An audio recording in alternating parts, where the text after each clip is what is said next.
Well, hi there and welcome to Home Wizards, where we love to improve your home and improve your life. I'm Cindy Dole. Hey, I'm Eric Stromer. And have you done it yet? Yes. No, you haven't. Several times, unfortunately. No, you don't know what I'm talking about. Oh, what are you talking about? What were you talking about? I don't know. Let's you first. I was talking about getting a Christmas tree. Oh, no, I have not. You were talking about having a cup of coffee. That's right. Clearly. So I thought we'd talk about getting a fresh Christmas tree. I think this is a good time to talk about it. Last weekend we got all the stuff out. We got all the lights and the decor. Have you gotten your? I know you've been downsizing. Well, I've gotten everything out. You have it all out. Yeah. And so now we're staged, and I have all these really cute. I love the nostalgia of ornaments. Do you have certain ornaments that bring back memories? We have family heirlooms. See? Yeah. And you probably have more than you need, but you want to display them on a tree. I do, yeah.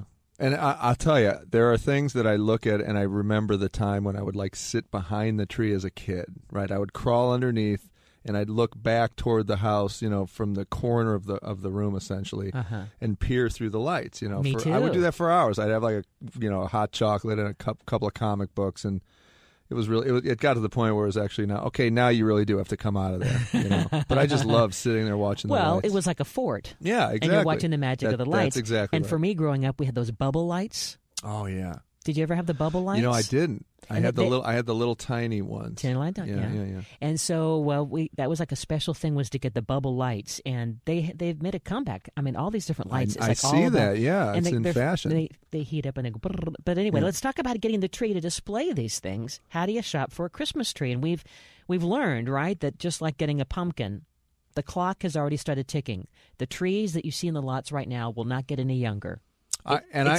Exactly. And to that point, just so the people know out there in Radioland, you and I have done extensive research and interviewed some of the finest people in the world about this subject. Tree farmers, guys that really know how to do this, guys and gals that know how to do it. And yes, like pumpkins and like Christmas trees, it feels like if you wait a little longer, you're going to get a fresh batch. I know. We're nuts that way. And it just isn't true. That's not the way it is. They harvest all of them at a certain point and bring them in, and they all sit in the parking lots over time until the Christmas is over, right? So it makes sense to get. No, it doesn't. It's not. They're puppies that aren't being claimed. The reason why you heard that is I always feel sad throwing out a Christmas tree. Well, yeah, I know. And you can recycle it, of course, but still, I feel sad that it's given its heart and soul. And that's it. To grow and be in your home. I know. Now I'm sad. I was even thinking that instead of getting a cut tree, I would get a living tree. And we've done that I've before. done that too, yeah. That's nice. It is But nice. then after a while, you have your own Christmas tree farm. Exactly. That's what my husband years have said. gone by, right? We have too many trees. There's nowhere left to put them. Right. We have a farm, a tree farm. So... But the good news is that if you get the trees now, you're gonna enjoy the smell, the scent, all the feelings of the Christmas tree in the house longer than if you wait, and it's not going to make a difference. Basically, it's not going to be more fresh or more abundant or a bigger, better tree. It's just going to be yours longer for the money that you're spending. Exactly, and they're not cheap. No, they're not, and especially if you get what's the one that is so. Not the Doug fir, but the...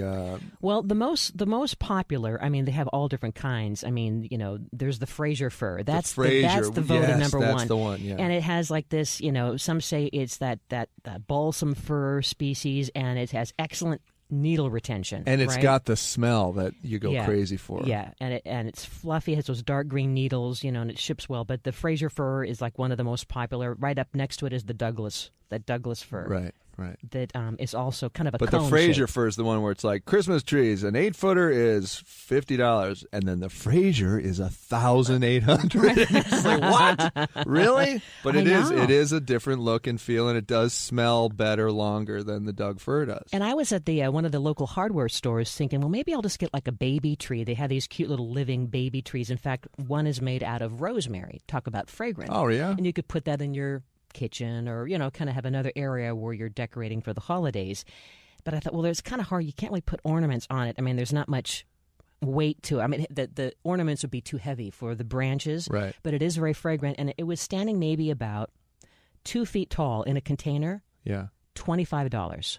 You're kidding. So I'm thinking, whoa, if that's that, can you imagine? Yeah. A cut tree is going to be $75. At least $100. $100. Well, and we have a short ceiling. Some say it's like a dungeon. But it's actually very short. It's like Oh, it's only like 9, maybe 8.5 feet tall. So it's like the Chevy Chase scene where the tree can barely. Yeah, and it literally when we bring it in, and I always get an 8-footer, quasi 8-footer ish.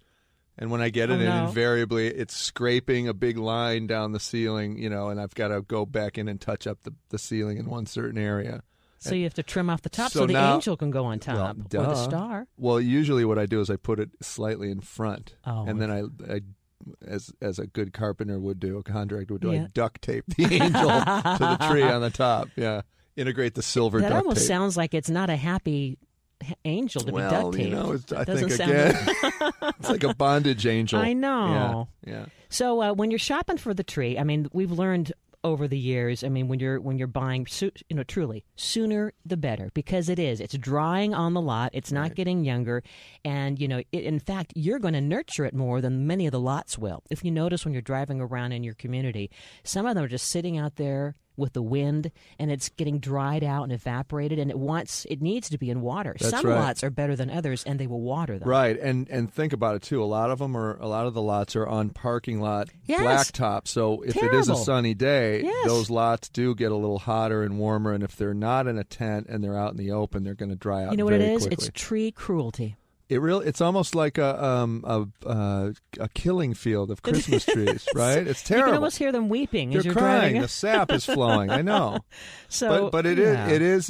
You do want to look at the environment where the tree's coming from, because here's what happens. They harvest them, and literally we talked about this. Yeah, it takes about 8 years to grow, and these guys and gals are up in the mountains of Washington State or wherever you're Oregon, getting a tree from, and they're on these incredible verticals, and there's crazy torrents of rain, and it's really labor intensive to pull these things down off these mountains. So, you do have to justify the price a bit, because it really, these guys and gals always told us, it seems expensive, but the work to get them here is amazing. So that's how we justify it, is that we want to support our farmers, our tree farmers. So when we come back, we have some more tips on how to not only shop for a tree, but then how to keep it fresh.